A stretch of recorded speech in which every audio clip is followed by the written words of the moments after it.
आज इस वीडियो में मैं बात करूंगा ट्रांसेंडेंटल मेडिटेशन, जिसको हम टीएम मेडिटेशन भी बोलते हैं। यह एक बहुत इजी, नेचुरल और एफर्टलेस मेडिटेशन प्रैक्टिस है, जिसको हम एक दिन में 2 टाइम्स करते हैं for 20 minutes while sitting comfortably with the I closed. मैं यहाँ एफर्टलेस की बात कर रहा हूँ। इसका मतलब यही है कि इस मेडिटेशन टेक्निक में ना तो हम अपने माइंड को कंट्रोल करने की कोशिश करते हैं, ना हम अपने थॉट्स को मॉनिटर करने की कोशिश करते हैं, और ना ही हम अपनी ब्रेथ को ऑब्जर्व करते हैं जब हम ब्रीथिंग एक्सरसाइज करते हैं। तो आपने देखा होगा, एक जो बाहर की एयर है वो हमारी नोस्ट्रल के अंदर जाती है और हमें सेंसेशन जैसा फील होता है, राइट। तो वो भी हम नहीं करते हैं। तो ऐसा क्या है जो हम इस मेडिटेशन में करते हैं और हमें बहुत सारे एडवांटेज भी देखने को मिलते हैं। क्योंकि आपने देखा होगा, बहुत सारी ऐसी मेडिटेशन प्रैक्टिसेस हैं जिसमें हम ब्रीथिंग एक्सरसाइज पर ज़्यादा ध्यान देते हैं और बहुत सारी चीज़ें हैं, बॉडी स्किन पर ज़्यादा ध्यान देते हैं। लेकिन इसमें ऐसा कुछ नहीं करना है। इसमें सिर्फ आपको इन सब चीज़ों से दूर रहना है। एक चीज़ करनी है जो मैं आपको बताऊंगा, वो क्या है। लेकिन इसकी वजह से जो एडवांटेज है ना, वो बहुत ही एक्स्ट्राऑर्डिनरी देखने को मिलते हैं। आपकी स्ट्रेस और एंजाइटी लेवल कम हो जाता है, कार्डियोवेसल हेल्थ इंप्रूव हो जाती है, आपका जो ब्रेन फंक्शंस हैं वो भी अच्छे से काम करने लगता है। अब मैं आपको बताता हूँ इसके पीछे का रीज़न कि ऐसा क्या है जो हम इस मेडिटेशन टेक्निक में कर रहे हैं। हम इस मेडिटेशन में मंत्र यूज़ करते हैं, मंत्र या साउंड। और ये जो मंत्र या साउंड होता है, ये हमें दिया जाता है और हमसे बोला जाता है सीक्रेट रखने को। यानी कि आपकी एज और इंडिविजुअलिटी के हिसाब से आपको ये मंत्र दिया जाता है। आप किसी से इसको शेयर नहीं कर सकते, सबके अलग अलग मंत्र अलग अलग होते हैं। तो ये जो एक प्रोफेशनल मेडिटेशन टेक्निक है, टीएम मेडिटेशन, और इसके लिए एक आपको टीचर असाइन होता है और वो आपको मंत्र देता है। तो इस मंत्र को आपको अपने माइंड में बहुत ही साइलेंटली रिपीट करना होता है और सारा फोकस इस मंत्र पर रखना होता है, जिससे क्या होता है कि आप अपनी थॉट्स को भी सप्रेस नहीं करते हैं। थॉट्स आते हैं जाते हैं, उसको भी आप इतना ध्यान नहीं देते। आपका मेन फोकस किस पर रहता है, मंत्र पर या साउंड पर। उससे क्या होता है, ये इजी है अगर आप देखो तो। क्योंकि अगर आप ब्रीथिंग एक्सरसाइज की बात करेंगे तो आपको ब्रेथ ऑब्जर्व करनी पड़ेगी, कब आ रही है कब जा रही है। माइंड को ऑब्जर्व करना पड़ेगा, जब वो पास्ट ऑफ फ्यूचर में जाता है फिर उसको वापस लेके आना पड़ेगा, है ना। तो कंपेयर टू और अदर मेडिटेशन ये इजी है, इसलिए सब लोग इसको कर सकते हैं, आराम से इसको कर सकते हैं, जिससे हम ट्रांसेंडेंस स्टेट में जाएं। जैसे कि नाम से है ट्रांसेंडेंटल मेडिटेशन, तो ट्रांसेंडेंस एक स्टेट है जिसको हम श्रेष्ठता या उच्चतम बोलते हैं, आई मीन डीपर लेवल। तो वहाँ पे आप जाकर आपका माइंड वहाँ शांत हो सकता है और आपकी सारी प्रॉब्लम, एंजाइटी और डिप्रेशन, ये सब धीरे धीरे कम होने लगती हैं। इसलिए ये मेडिटेशन प्रैक्टिस बहुत ज़्यादा पॉपुलर है और बहुत ज़्यादा पावरफुल भी है। इसलिए इसको आप एक दिन में 2 टाइम्स करना होता है, 20 minutes morning, 20 minutes evening.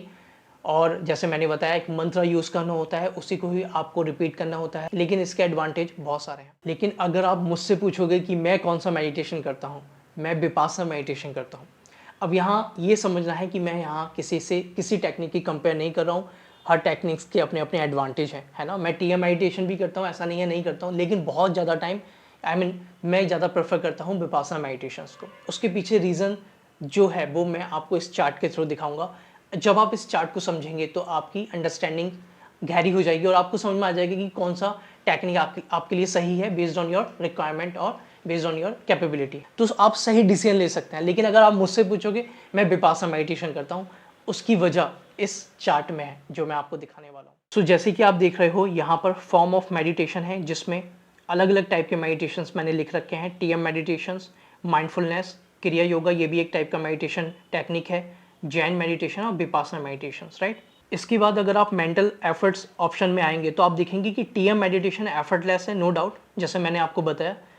Mindfulness और क्रिया योगा मॉडरेट एफर्ट्स है, और जो विपासना मेडिटेशन है उसमें स्ट्रॉन्ग एफर्ट लग रहा है। बहुत ज़्यादा एफर्ट लगता है इसमें विपासना मेडिटेशन में। ईईजी इमेज जो है इसकी, ये आपको दिख सकती है तीनों की कि कैसे है। ब्रेन वेव एक्टिविटी, टीएम में अल्फा यूज़ होता है, माइंडफुलनेस और क्रिया योगा में थीटा, एंड विपासना में बीटा। ब्रेन वेव डिस्क्रिप्शन जो है, टीएम में अगर आप जाएंगे तो आपको रिलैक्स्ड, हैप्पी और फोकस्ड फील होगा। अगर आप क्रिया योगा माइंडफुलनेस में जाते हैं तो dream like, feel like dream, ऐसा लगेगा। एंड अगर आप विपासना मेडिटेशन में ब्रेन वेव डिस्क्रिप्शन देखेंगे तो आपको लॉजिकल थिंकिंग, प्रॉब्लम सॉल्विंग, ये सब चीज़ें आपको देखने को मिलेंगी। और यही रीज़न है कि मैं विपासना मेडिटेशन करता हूँ, क्योंकि मैं लॉजिकल अंडरस्टैंडिंग बढ़ाना चाहता हूँ, मैं अपनी प्रॉब्लम्स पर काम करना चाहता हूँ। देखिए, 2 तरीके हैं। अगर कोई बिगनर है तो उसके लिए टीएम मेडिटेशन सही है, कि उसको अपने माइंड को शांत करना है, उसको माइंड को अपने एंजाइटी को धीरे धीरे कम करना है, लेकिन अगर आप बात करें विपासना मेडिटेशंस की, तो यहाँ पर आपकी लॉजिकल थिंकिंग भी इंप्रूव होती है, आपकी प्रॉब्लम सॉल्व भी होती है, यानी कि आप अपने माइंड को एक साइंटिफिक माइंड बनाना चाहते हैं। विपासना मेडिटेशंस आपको उस लायक बनाता है कि आप हर प्रॉब्लम का सॉल्यूशन निकालने के लिए एलिजिबल रहें, यानी कि आप एक साइंटिस्ट की तरह, जैसे साइंटिस्ट होता है जो हर चीज़ पर क्वेश्चन करता है, हर चीज़ का सॉल्यूशन निकालने की कोशिश करता है, उसी तरीके से अगर आप इस मेडिटेशन को करते हैं, जो कि बहुत टफ है, जैसे कि इसमें भी लिखा हुआ है स्ट्रॉन्ग एफर्ट, लेकिन अगर आप इसको धीरे धीरे समझ जाते हैं, मैं सच बता रहा हूँ, ये सिंगल मेडिटेशन आपकी सारी प्रॉब्लम्स को सॉल्व कर सकता है। ऑफकोर्स एफर्ट लगेगा, मेहनत लगेगी, लेकिन मेरा मानना यह है कि अगर हम मेहनत कर ही रहे हैं तो कुछ ऐसी बड़ी चीज़ पर मेहनत करें जिससे हमारी लाइफ इंप्रूव हो सकती है। इसलिए मैं जनरली विपासना मेडिटेशन करता हूँ, क्योंकि ये बहुत डीप है।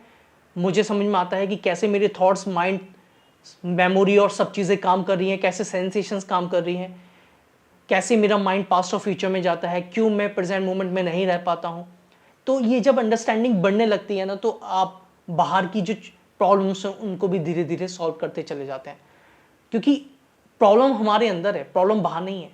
अगर आप अंदर की प्रॉब्लम्स को सॉल्व करने लगते हैं ना, तो बाहर की प्रॉब्लम्स अपने आप ही कम होने लगती हैं, क्योंकि 99% प्रॉब्लम हमारा माइंड क्रिएट करता है, जैसे मैंने बताया आपको। तो अगर आप अपने माइंड को अंडरस्टैंड करने लगते हैं, समझने लगते हैं, तो आपकी प्रॉब्लम सब कम हो सकती हैं। यही रीज़न है कि मैं विपासना मेडिटेशन करता हूँ। उसके बाद आप ह्यूमन ब्रेन वेव्स को भी देख सकते हैं। जैसे मैंने बताया, जो टीएम मेडिटेशन है उसकी जो ब्रेन वेव एक्टिविटी है वो अल्फा है, क्रिया योगा की थीटा है एंड विपासना की बीटा है।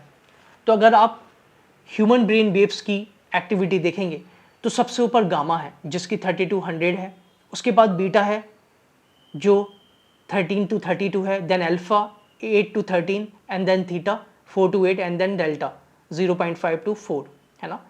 तो सबसे ऊपर आपने देखा गामा के बाद बीटा है जो विपासना मेडिटेशन की मैं बात कर रहा हूँ, और अल्फा बीच में है जिसकी 8 to 13 है, और थीटा जो है वो है 4 to 8, है ना। और इसके आप एडवांटेज भी देख सकते हैं। गामा का इनसाइड पीक है, फोकस्ड है, कॉन्शियसनेस बढ़ जाती है। बीटा का अलर्टनेस, कंसंट्रेशन आपकी बढ़ जाती है, लॉजिकल माइंड हो जाता है आपका, साइंटिफिक माइंड हो जाता है। अल्फा का रिलैक्सेशन, विजुअलाइजेशन, क्रिएटिविटी बढ़ जाती है। थीटा का meditation, intuitions, memory, and delta का detached awareness and healing sleep. So I hope ये वीडियो आज आपको अच्छी लगी होगी, आपने सब डिफरेंस समझे होंगे, है ना, कि कितने मेडिटेशंस होते हैं। और बहुत मेडिटेशंस हैं, लेकिन ये जिनकी मैं बात कर रहा हूँ ये टॉप मेडिटेशंस है बेसिकली। टीएम मेडिटेशन, क्रिया योगा और विपासना मेडिटेशन, तीनों में डिफरेंस समझा। अगेन यहाँ कोई कंपैरिजन नहीं है किसी भी मेडिटेशन प्रैक्टिसेस में, ये बेस्ड ऑन योर रिक्वायरमेंट, कितनी आपकी कैपेबिलिटी है, कितना लेवल तक आप अपने माइंड को समझ सकते हैं वो है ना। लेकिन मैंने आपको डिफरेंस बता दिया जिससे आप सही डिसीजन ले सकते हैं। Thank you.